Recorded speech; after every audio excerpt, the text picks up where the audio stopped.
Hey guys, welcome back to my channel.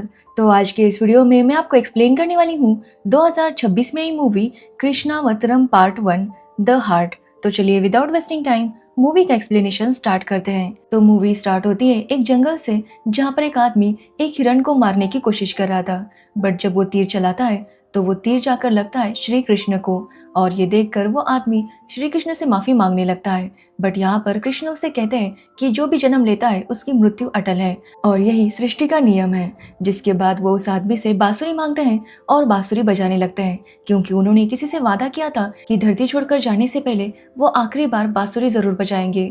जिसके बाद वो बांसुरी बजाने लगते हैं। जिसके बाद कहानी प्रेजेंट में आती है 2026 में, जहाँ पर हम एक लड़के को देखते हैं जो कि एक मंदिर में आया था, जहाँ गुरुजी उन्हें बता रहे थे कि भगवान इस मंदिर में इस दिन आया करते हैं। अब ये सुनकर वो लड़का कहता है कि वो इन सब बातों पर बिलीव नहीं करता। हालांकि वो मानता है कि श्री कृष्ण है, बट वो आज भी इस दुनिया में आते रहते हैं, इस बात पर उसे भरोसा नहीं था। अब ये सुनने के बाद गुरुजी उसे श्री कृष्ण की कहानी सुनाने लगते हैं। जिसके बाद हम देखते हैं द्वारका नगरी को, जहाँ पर आज रथ की रेस होने वाली थी, जिसमें कृष्ण भी पार्टिसिपेट करने वाले थे।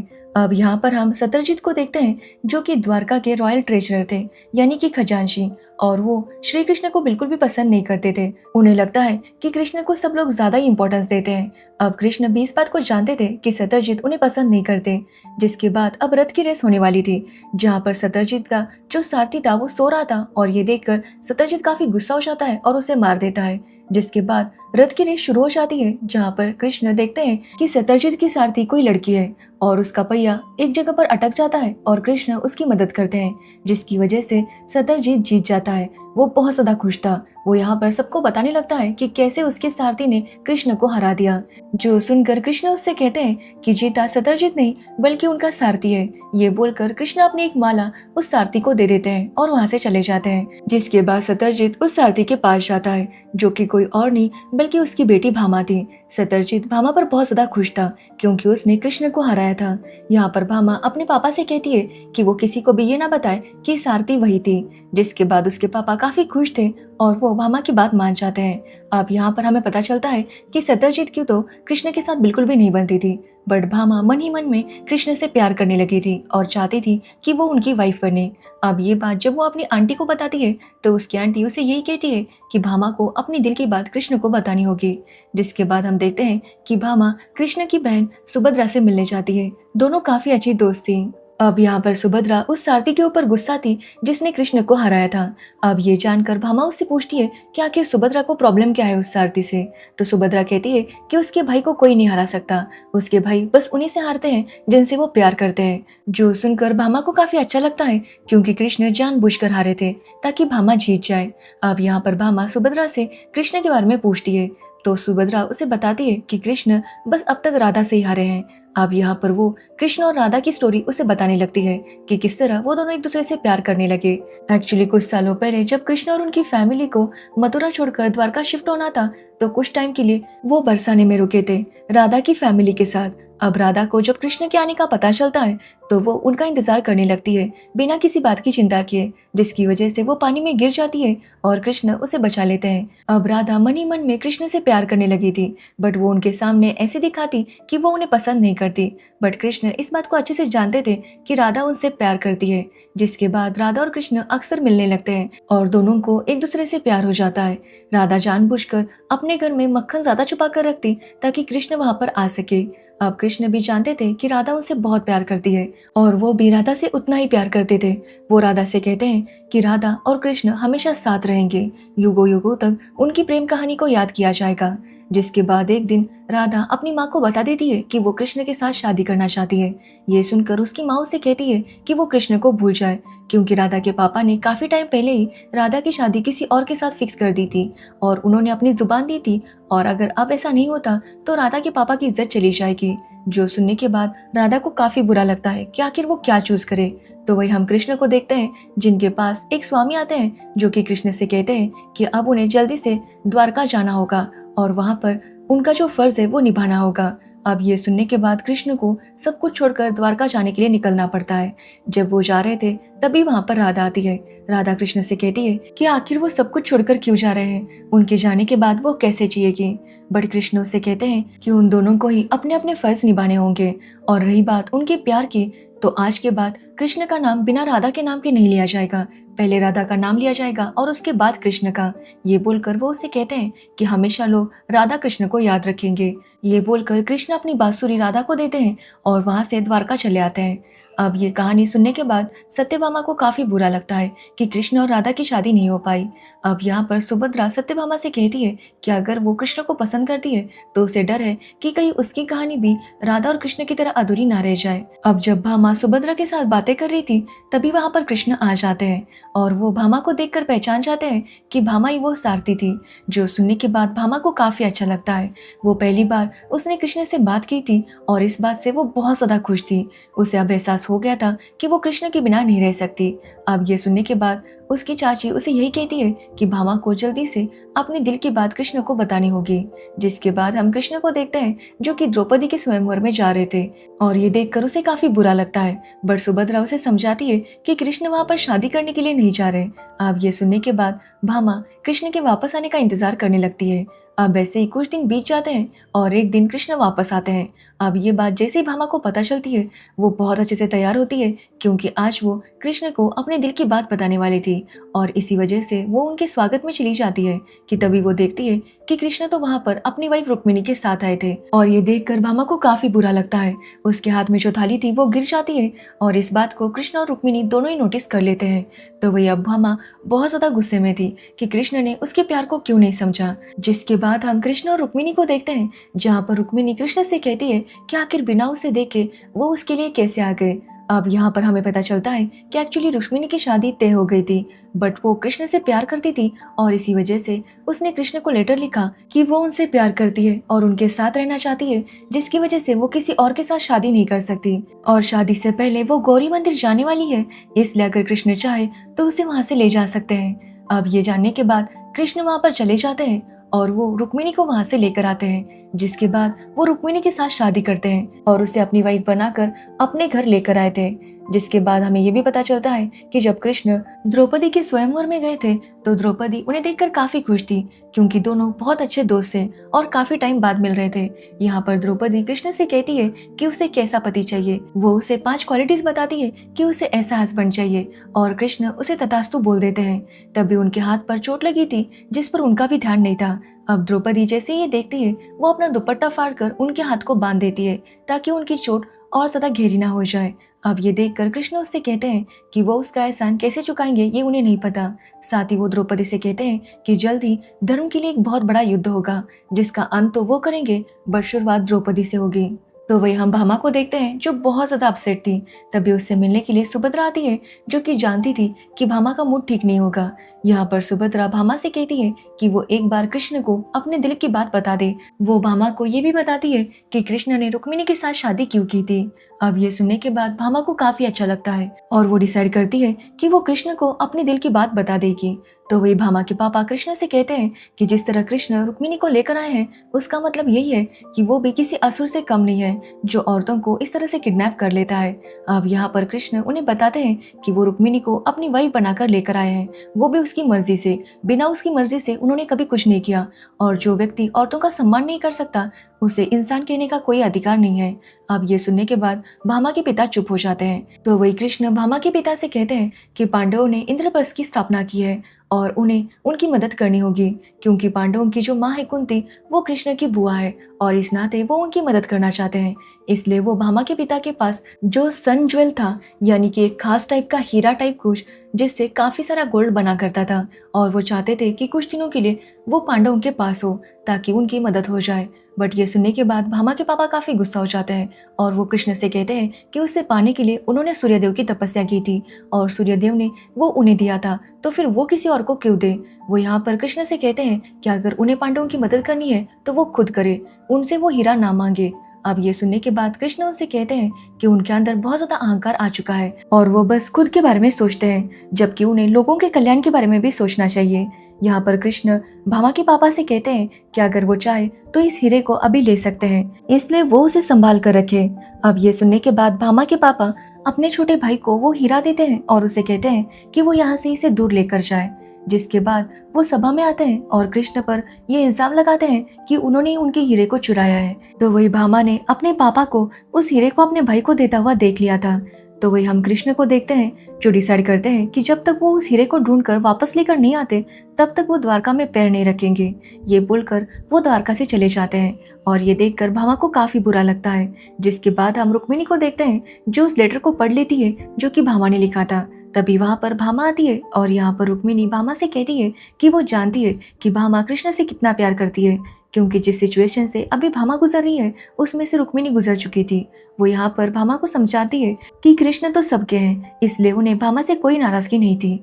अब ये सुनने के बाद भामा रुक्मिणी से पूछती है कि अगर एक जगह सत्य हो और एक जगह अपने, तो उन्हें क्या चूज करना चाहिए। जिस पर रुक्मिणी उसे कहती है कि हमेशा सत्य को ही चूज करना चाहिए। जिसके बाद भामा बता देती है कि उस हीरे को उसके पापा ने उनके भाई को दिया था। अब ये बात जब सबके सामने आती है तो भामा के पापा को पकड़ लिया जाता है और इस बात से भामा के पापा काफी गुस्सा थे। वो भामा से कहते हैं कि आज के बाद वो उनकी बेटी नहीं है। अब ये सुनने के बाद सब लोग भामा की काफी तारीफ करते हैं क्योंकि भामा ने सत्य का साथ दिया था और इसी वजह से भामा का नाम सत्य भामा रखा जाता है। साथ ही यहाँ पर रुक्मिणी और सुभद्रा सबको बताते हैं कि भामा कृष्ण को कितना पसंद करती है और उनके साथ रहना चाहती है। अब ये सुनने के बाद कृष्ण की फैमिली भामा को अपनी फैमिली में एक्सेप्ट कर लेते हैं। जिसके बाद हम कृष्ण को देखते हैं जिन्हें पता चलता है कि भामा के पापा का भाई जो था उसे किसी ने मार दिया था ताकि उससे वो हीरा चुरा सके।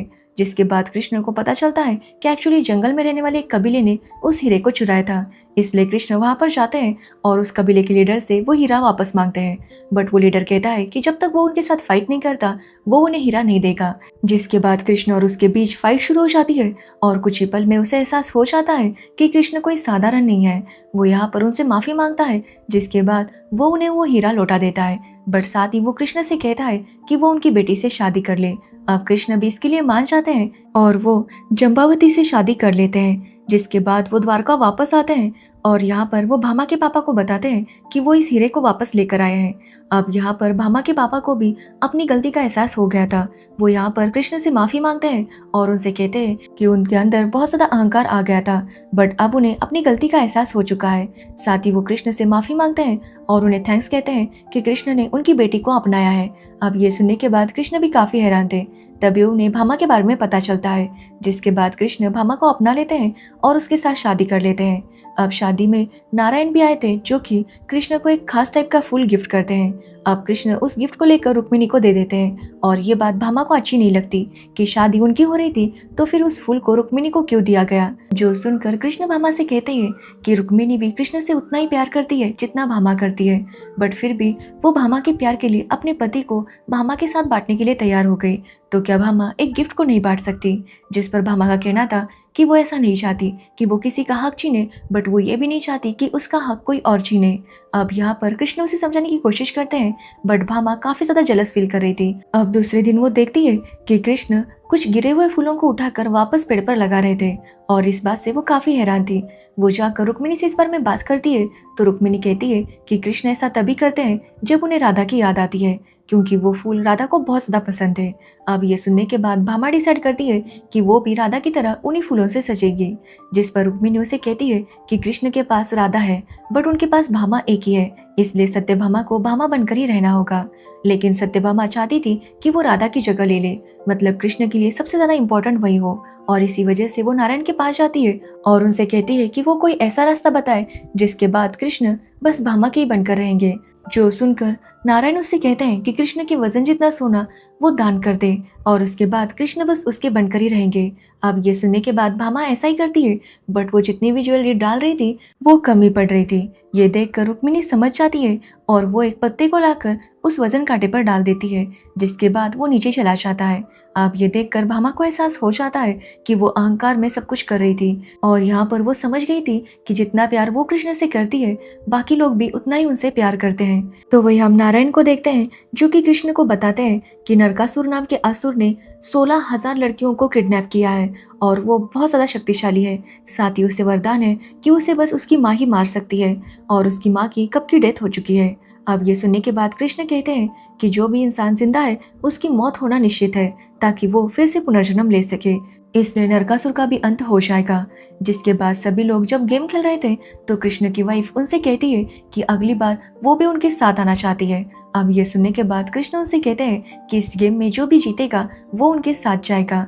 अब ये सुनने के बाद सब लोग गेम खेलने लगते हैं, जिसमें भामा जीत जाती है, यानी कि अगले युद्ध पर वो कृष्ण के साथ जाने वाली थी। तभी कृष्ण को द्रौपदी की आवाज आती है, जहाँ पर वो उनसे हेल्प मांग रही थी।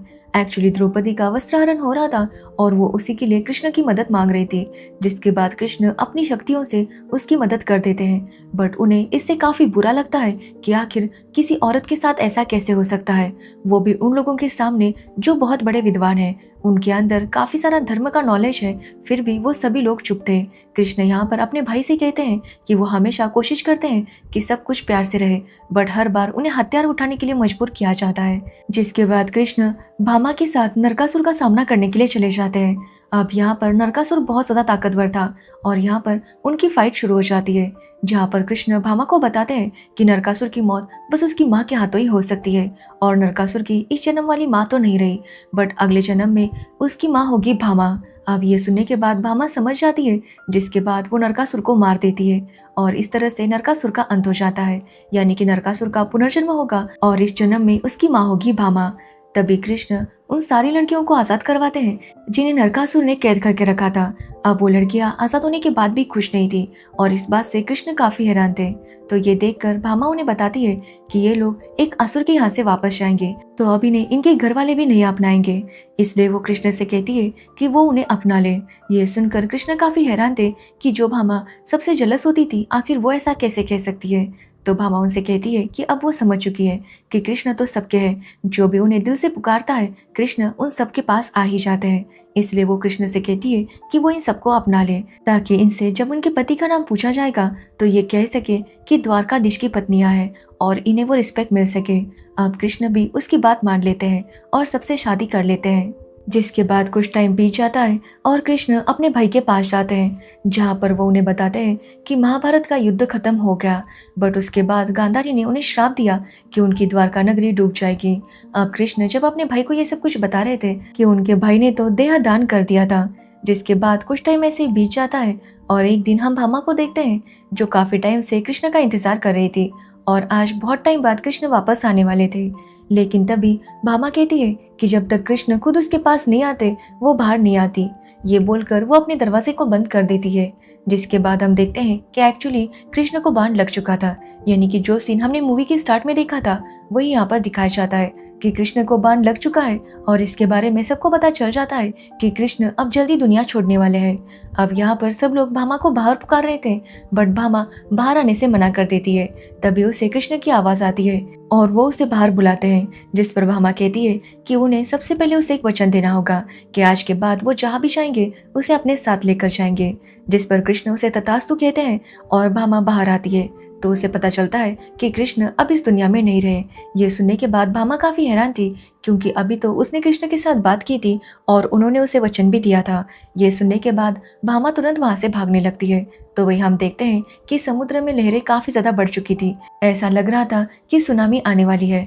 तो वही कृष्ण ने यहाँ पर एक मैसेज भेज दिया था कि जितना हो सके उतने लोगों को वो निकाल कर हस्तिनापुर भेज दे, जिसकी वजह से कुछ लोगों को हस्तिनापुर भेजा जा रहा था, क्योंकि द्वारका नगरी अब डूबने वाली थी और कृष्ण चाहकर भी उसे रोक नहीं सकते थे। जिसके बाद पानी हर तरफ भर जाता है और पूरी द्वारका नगरी डूब जाती है। इसके बाद कहानी प्रेजेंट में आती है, जहाँ पर गुरुजी उस लड़के से कह रहे थे कि भगवान हमेशा अलग अलग रूप में इस संसार में आते रहेंगे। जिसके बाद उस लड़के को किसी की आवाज आती है। वो बाहर जाकर जब गेट ओपन करता है तो वहां पर गुरुजी थे।